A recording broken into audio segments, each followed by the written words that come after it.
Well, folks, here again for the weekly forecast. After a 2-week vacation, back into the scheme of things, and of course, during this last week, we had very warm temperatures and 2 major precipitation events. One in south central Nebraska hitting Monday night, and then, of course, we had this thunderstorm development in a concentrated area up into portions of north central, northeast Nebraska, particularly O'Neill-Atkinson region, where we had anywhere from 2 to upwards of 4 inches unofficially reported. And that occurred again on Wednesday night. So that did have an impact on the drought monitor, and if we go to the drought monitor, we will see that we have seen a major expansion of drought across much of the upper plains regions. In Nebraska, the saving grace was that big rainfall in south central Nebraska basically kept us from going one category worse in the drought monitor, so we're kind of holding things steady with some slight improvement. And then the systems that hit on Wednesday night basically will not be impacted until next week's drought monitor forecast. So as we go to the upper air forecast, we'll notice that we do have a troughing pattern set up in the upper atmosphere with ridging to the west. That's been pushed back with this trough digging into the region, and therefore we are going to see slightly cooler temperatures. High pressure still in place, low pressure down to the south of us at the surface. Not that much in the way of any significant moisture. Most of that will remain to the east of us. There is some monsoonal flow moisture that may generate some thunderstorm activity across Nebraska. But as we go into Sunday, this trough will dig a little bit deeper, and that will push a little bit cooler area into our region. Surface high pressure in place.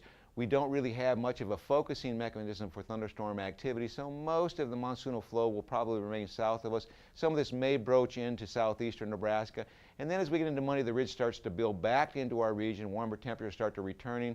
Surface low is indicated across the Dakotas as we go forward. It looks like we will see precipitation mainly remain to the south of us, so the surface low ain't going to have a lot to move with. This is all tropical moisture from the southwest. And then we start to build the heat back in on Tuesday in earnest, and we will see low pressure at the surface develop in the eastern Dakotas.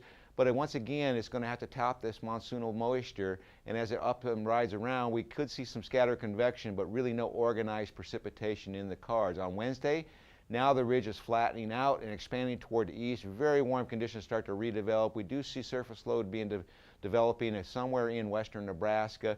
We may actually start to generate some activity across the northern part of the state as the monsoonal moisture moves around the ridge. And as we get into Thursday, the ridge is pretty much stagnant in place. So once again, the same forecast. Low pressure is starting to develop or showing development across Kansas, and that may lift a little bit of tropical moisture from the Gulf into our region along with the monsoon moisture, showing some scattered convection, particularly toward the northern half of the state. And then as we get into Friday, the ridge starts to expand toward the east as another trough starts to move into our region. Low pressure right to the south of us may actually increase the precipitation across the southern part of the state as that ridge starts to break down, bringing the monsoon moisture into our region. So as we look at the 8 to 14-day forecast, the warm conditions will continue on through next weekend, and in terms of precipitation, slightly drier weather is in the forecast next Thursday to the following Tuesday.